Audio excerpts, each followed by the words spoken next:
Et voilà une vérité essentielle. Le succès est prévisible. L'échec aussi. Il n'y a pas de chance ni de hasard. Le succès comme l'échec sont les résultats de lois. Tout dans la vie fonctionne selon des lois. Et les lois rendent les résultats prévisibles. Ta voiture, par exemple, a été conçue pour rouler avec de l'essence. Si tu remplis ton réservoir avec du jus d'orange, prophétie, ta voiture ne fonctionnera plus. Pourquoi? Parce que tu as violé la loi. Donc, si tu respectes les lois, tu peux prédire le succès. Si tu les brises, tu peux prédire l'échec. Et voici la bonne nouvelle. Dieu t'a créé pour réussir. Tout ce que Dieu a créé, il l'a conçu pour réussir.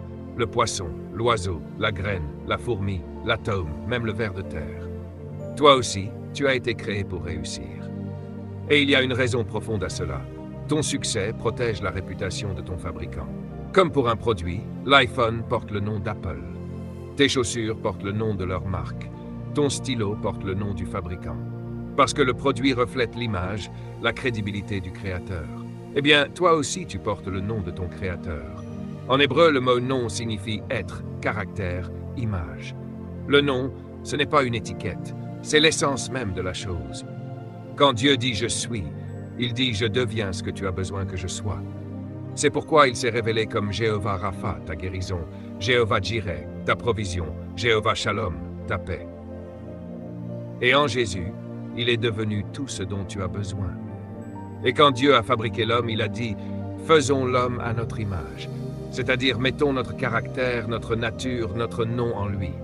Les anges n'ont pas reçu cette image, mais toi tu l'as reçue.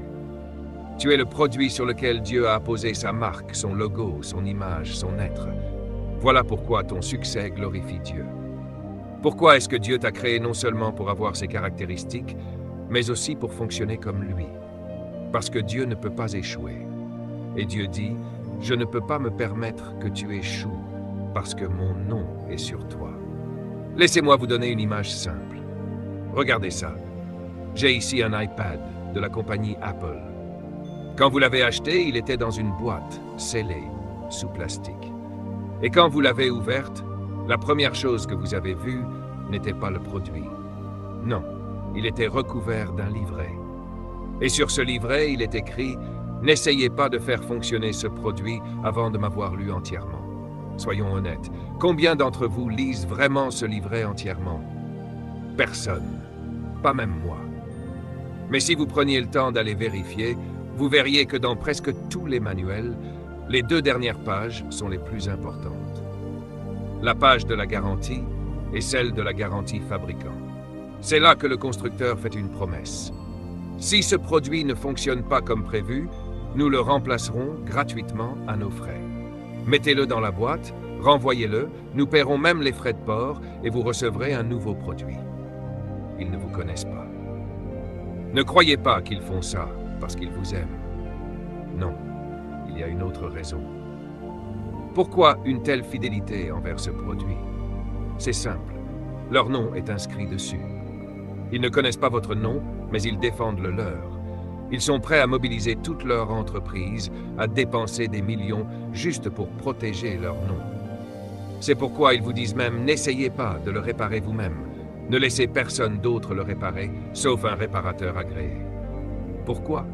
Parce qu'ils savent qu'un produit n'est pas censé s'auto-réparer et qu'aucun client n'a le droit de réparer le produit d'un autre. Le constructeur ne s'intéresse pas à vous, il s'intéresse à son nom. Il veut que le succès de son produit soit lié à sa réputation. Parce que si ce produit échoue, c'est son image qui est en danger. C'est pareil avec Dieu. Il a mis son nom sur toi. Et pour protéger ce nom, il t'a donné un manuel. Sa parole, ses lois. Les lois ne sont pas là pour détruire le produit. Les lois sont là pour protéger le produit et garantir son bon fonctionnement. Mais nous n'aimons pas les lois. Pourquoi? Parce que nous n'en comprenons pas le but. Les lois ne sont pas là pour t'empêcher de réussir, elles sont là pour t'empêcher d'échouer. Et c'est pour cela que je vous dis, vous ne pouvez plus échouer dans votre vie, à partir du moment où vous connaissez les lois. Car sortir d'une crise, c'est toujours une question de loi. Les lois ne connaissent pas la crise. Prenons un exemple, la loi de la gravité. Elle ne s'intéresse pas à ton économie. Tu peux sauter d'un toit en pleine récession, en temps de prospérité, ou sans aucune économie. La gravité fera toujours son travail. Autre exemple, Dieu a créé ton rectum comme un point de sortie. C'est une loi biologique. Et aucun gouvernement sur la planète ne peut voter pour en faire une entrée. La loi reste la loi. Et la nature ne respecte pas les parlements. C'est pareil avec Dieu. Dans tous ces systèmes, y compris toi, il a mis des lois pour garantir ton fonctionnement et protéger son nom.